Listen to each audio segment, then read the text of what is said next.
সারা বাংলাদেশের চোখ এখন ফেনীতে। পুরো ফেনী তলিয়ে গিয়েছে, ডুবছে সব ঘরবাড়ি। বিল্ডিং এর ওপর তলাতে উঠেও রক্ষা পাচ্ছেন না অনেকে। নিখোঁজ অনেক মানুষ, বিচ্ছিন্ন যোগাযোগ ব্যবস্থা। স্মরণকালের সবচেয়ে বাজে সময়টি যেন পার করছে ফেনীবাসী। একটি মানুষও ভালো নেই। জীবনের অনিশ্চয়তা আর উদ্বেগ উৎকণ্ঠায় দিন পার হচ্ছে সবার। রাষ্ট্র যদি সব শক্তি দিয়ে ঝাঁপিয়ে না পড়ে, অনেক প্রাণহানি ঘটতে পারে ফেনীতে। কারোর সাথে কারো যোগাযোগ নেই, এমনকি ভলান্টারিও অনেক অংশে ভেঙে পড়েছে। সবাই প্রাণ বাঁচাতে ব্যস্ত।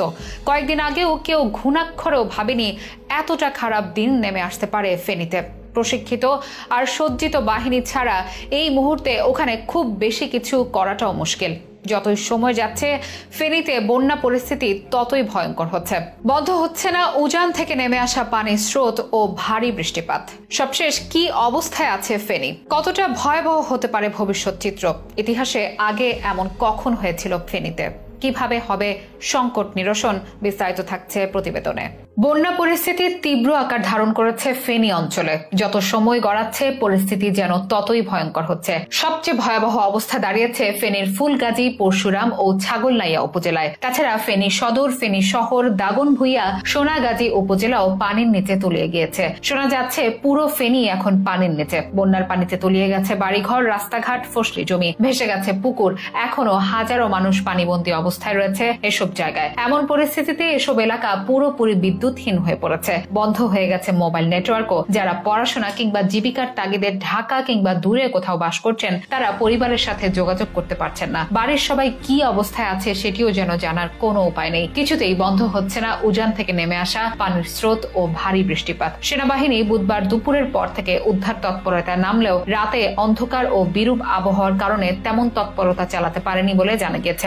সামাজিক যোগাযোগ মাধ্যমে পানি বন্দীদের বর্তমান অবস্থান জানিয়ে পোস্ট দিয়ে প্রশাসন, সেনাবাহিনী ও স্বেচ্ছাসেবকদের করুণ আহ্বান জানাচ্ছে স্বজনরা। অনেকে ফোনের চার্জ শেষ হওয়ার আগে ফেসবুকে এসে কান্নাকাটি করে সাহায্য চেয়েছেন। এখন আর সেই অবস্থাও তাদের নেই। কেউ ভালো নেই ফেনীতে, নেই যেন জীবনের নিশ্চয়তা। অনেকে নিখোঁজ বলেও শোনা যাচ্ছে। অনেকে প্রাণ বাঁচাতে 2-3 তলা বিল্ডিং এর উপর তলায় আশ্রয় নিয়েছেন, তবুও যেন পানি স্পর্শ করে ফেলবে তাদের। ত্রাণ নয়, এখন উদ্ধার কাজ দরকার। আগে দরকার প্রাণ বাঁচানো। এমন আকুতি মিনতি সবার কণ্ঠে। এতটা ভয়াবহ দিনের সাক্ষী ফেনীবাসী হয়তো আগে কখনোই হয়নি। যতদূর চোখ যায় কেবল পানি আর পানি, যেখানে যোগ হচ্ছে মানুষের চোখের পানি। বৃষ্টির শব্দের সাথে মিশে যাচ্ছে মানুষের কান্নার শব্দ। ফেনীর নিম্নাঞ্চলের বাসিন্দারা বলছেন, এই এলাকায় 1988 সালের পর বন্যা পরিস্থিতি এতটা ভয়াবহ হয়নি আগে কখনো। এমনকি সেই ভয়াবহতাও যেন ছাপিয়ে গেছে 2024-এর বন্যা। বন্ধ যোগাযোগ ব্যবস্থা, নেই বিদ্যুৎ সংযোগ, পাওয়া যাচ্ছে না মোবাইল নেটওয়ার্ক। রাতভর আতঙ্ক, মানুষের আর্তনাদ আর বন্যার প্রবল বিধ্বংসী রূপ দেখে ভিটে মাটি ছেড়ে নিরাপদ আশ্রয়ের পথে ছুটছে সবাই। ফেনীর জেলা প্রশাসক শাহিনা আক্তার বলেন, পরিস্থিতি এতটাই খারাপ যে সবার কল্পনার বাইরে। এখন অনেক মানুষ পানিতে আটকা পড়েছে। তিনি জানান, এসব মানুষকে উদ্ধারে কাজ শুরু করেছে সেনাবাহিনী ও কোস্টগার্ড। বাঁচাও বাঁচাও, পানি গলা পর্যন্ত উঠে যাচ্ছে। সেনাবাহিনী, কোস্টগার্ড, খবর দাও, আমাকে বাঁচাও। এমন আহাজারি, আকুতি আর জীবন বাঁচানো লড়াই এখন ফেনীবাসীর সঙ্গী।